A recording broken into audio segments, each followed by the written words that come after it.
இவ்வளவுதான் லைஃப் அப்படின்ற மாதிரி இருக்கு, இவ்வளவுதான் வாழ்க்கைல அப்படின்னு சொல்ற மாதிரி வெறும் ஒரு நம்பர் தான், கடைசியில வெறும் நம்பர் தாங்க. இந்த மாதிரி நம்பர்ல முடிஞ்சிடும் இவ்வளவுதான் வாழ்க்கை அப்படின்னு. இங்க இந்து யாரு, கிறிஸ்டின் யாரு, முஸ்லீம் யாருன்னு எதுவும் தெரியாது. நீ பணக்காரனா ஏழையான்னு தெரியாது, எதுவுமே தெரியாது. கடைசியில ஒரு நம்பர் தான் போலீஸ் கொடுப்பாங்க.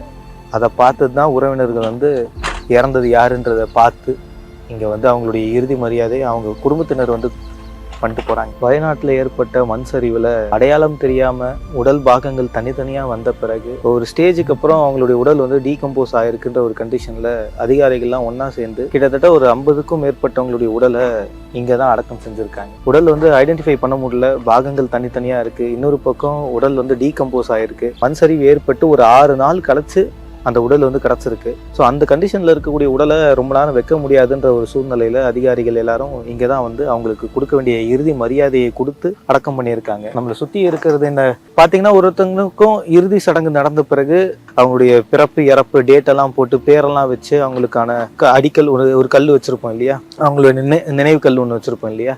இந்த இடத்துல அந்த நினைவுக்கெல்லாம் இருக்கிறது வெறும் நம்பர் தான். அடையாளம் தெரியாமல் இருக்கக்கூடிய அவங்களுடைய உடல் பாகங்களை இந்த மாதிரி ஒரு நம்பரில் எழுதி இந்த இடத்துல அடக்கம் பண்ணியிருக்காங்க.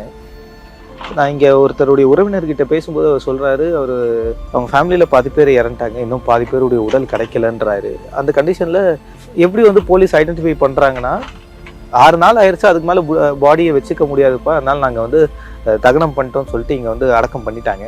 அடக்கம் பண்ண பிறகு டிஎன்ஏ டெஸ்ட்லாம் எடுப்பாங்க இல்லையா, அவங்க ஃபேமிலி மெம்பர்ஸ் எங்கள் ஃபேமிலியிலேருந்து ஆள் காணும்னு சொல்லிட்டு அவங்க சொல்லிட்ட பிறகு அதுக்கான டிஎன்ஏ எந்த உடலோட மேட்ச் ஆகிருக்குன்றது பார்த்துட்டு அந்த சீரியல் நம்பர் சொல்லுவாங்க. ஸோ இந்த சீரியல் நம்பரோட ஃபேமிலி மெம்பர்ஸ் யாருடைய டிஎன்ஏவாவது மேட்ச் ஆச்சுன்னா இந்த நம்பரில் இருக்கக்கூடியது உங்கள் உறவினர் தான் அப்படின்றது சொல்லுவாங்க. அந்த சீரியல் நம்பரை பார்த்து தான் இறந்தது அவங்க குடும்பத்தில் இருக்கக்கூடிய ஒருத்தர் அப்படின்றது புரியும். அதை பார்த்து தான் அவங்க அந்த சீரியல் நம்பரை பார்த்து தான் அவங்க ஃபேமிலி இறந்துருக்காங்க அப்படின்றது தெரிஞ்சு பார்ப்பாங்க. என்னை சுற்றி இருக்கிறது எல்லாமே பார்த்தீங்கன்னா அந்த மாதிரி அடையாளம் தெரியாமல் உடல் பாகங்கள் தனித்தனியாக இருக்கக்கூடிய நிலையில் போலீஸ் எடுத்துகிட்டு தகனம் செஞ்சுருக்காங்க. இவ்வளோதான் லைஃப் அப்படின்ற மாதிரி இருக்குது, இவ்வளோதான் வாழ்க்கைல அப்படின்னு சொல்கிற மாதிரி வெறும் ஒரு நம்பர் தான், கடைசியில் வெறும் நம்பர் தாங்க. இந்த மாதிரி நம்பரில் முடிஞ்சிடும் இவ்வளோதான் வாழ்க்கை அப்படின்னு. இங்கே இந்து யாரு, கிறிஸ்டின் யாரு, முஸ்லீம் யாருன்னு எதுவும் தெரியாது. நீ பணக்காரனா ஏழையான்னு தெரியாது, எதுவுமே தெரியாது. கடைசியில் ஒரு நம்பர் தான் போலீஸ் கொடுப்பாங்க. அதை பார்த்து தான் உறவினர்கள் இறந்தது யாருன்றதை பார்த்து இங்கே அவங்களுடைய இறுதி மரியாதை அவங்க குடும்பத்தினர் பண்ணிட்டு போகிறாங்க. ஸோ அடக்கம் செய்யப்பட்ட உடல்களுக்கு முன்னாடி பார்த்தீங்கன்னா இந்த ஃபஸ்ட்டு ரூம் ஃபுல்லாக பார்த்தீங்கன்னா மலர் வளையம் ஒன்று வைக்கப்பட்டிருக்கு. அதில் கேரளா கவர்மெண்ட்டுன்ற விஷயத்த மலையாளத்தில் பொறிச்சிருக்காங்க போல. நான் இங்கே இருக்கவங்ககிட்ட கேட்டு தெரிஞ்சுக்கிட்டேன். கேரளா கவர்மெண்ட் என்ன பண்ணியிருக்காங்கன்னா, இறந்தவங்களுக்கு மரியாதை செலுத்தக்கூடிய விதமாக மலர் வளையங்களை இங்கே வச்சு அவங்களுக்கு மரியாதையை கொடுத்து இந்த இடம் ஃபுல்லாகவே பார்த்தீங்கன்னா தெரியும். நேற்று தான் இவங்களுடைய உடலை நைட் டைமில் ஒரு 8-7 மணி அந்த அளவில் உடலை அடக்கம் செஞ்சாங்க. நாங்கள் முண்டக்கை, புஞ்சேரி மட்டம் இந்த மாதிரி பகுதிகளெலாம் போயிட்டு நடந்த விஷயங்களை பதிவு பண்ணிவிட்டு நாங்கள் கிளம்பி போயிட்டுருந்தோம்.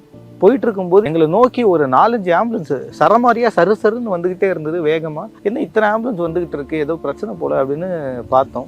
அதுக்கப்புறமா தான் தெரியுது நாங்கள் முடிஞ்சிருச்சுன்னு சொல்லிட்டு அந்த ஒரு ஸ்டேஜுக்கு அப்புறம் இருட்டிருச்சுன்னா இந்த முண்டக்கை பகுதியில் இந்த மண் சரிவு ஏற்பட்ட அந்த பகுதியை க்ளோஸ் பண்ணுறாங்க. அதுக்கு மேலே தோண்ட வேணாம்னு சொல்லிட்டு ஒரு இருட்டின பிறகு க்ளோஸ் பண்ணுறாங்க. நாங்கள் இருட்டின பிறகு கிளம்பிட்டோம். அந்த டைம்லாம் ஏகப்பட்ட ஆம்புலன்ஸ் போயிட்டு இருந்தது.